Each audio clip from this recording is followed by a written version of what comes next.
Hi, Mary Jo Bouchard here with Concord Solutions. Following up after our kickoff session on change readiness in February, I wanted to follow up, drive home our main point, and give you an assignment to do with your teams before we meet again on the 18th. One simple way to remember the big piece of the first session is a simple phrase: stabilize before you strategize. Now, one of the last things that we did together before you broke into groups to discuss the applications is I handed out what was called the Ready Big 10. If you don't still have a copy of that or you didn't receive it, no problem. There is a link underneath this video where you can click a digital copy of the Ready Big 10. What I would like for you to do with your team is to go through the Ready Big 10 and pick one activity that would be helpful for your team as you process any change that is front of mind for your particular team, and just walk through that activity to help gain a little bit more clarity for your team. Now, if you are someone who prefers to have a little bit more detail in facilitating a discussion, no worries. I actually have also attached in a link below a leader's guide. So you can scroll through that leader's guide of the Ready Big 10 and find an activity that resonates with you and your team that can help you have a little bit more clarity in one of the big changes that you are processing. And the first thing that we're going to do when we get back together again on March 18th is find out how that activity went.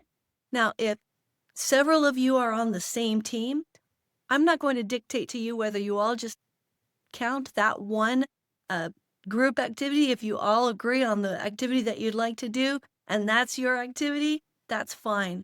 But if all three of you would like to do a different activity, I would just encourage you to take turns leading that activity and that discussion with yourself and the other members of your team. Just a quick run through of the 10 different activities that you can choose from. The first one is to find your helpers, or to find the people who are good, who will be good at guiding you to get clarity and keep clarity on the big change that you're processing. The second one is to find what's stable, what is not changing in the big change. The third one is to find where you and your team still have power. You still have the ability to do something, even if there are many elements of the change that you cannot predict or control. The next one is to notice what you need. Change is draining and depleting. So this particular activity, activity 4, you're going to take time to notice if there are any areas of your life and your work where you are feeling depleted, and what you and your team can do to strengthen yourselves while you're processing that big change. Number 5 is to have compassion on yourself and others, and it's an activity to figure out what you can do to extend compassion to yourself and to one another, or even members of other teams.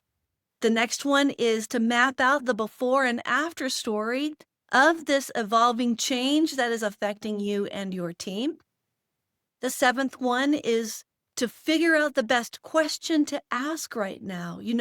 Big changes create big questions. And so you want to make sure that as you are trying to process the big changes, that you're picking the questions that are actually constructive for right now.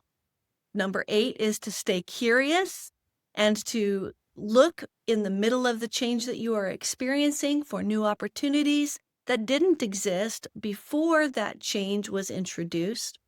The 9th one is to discover and remember who you and your team are.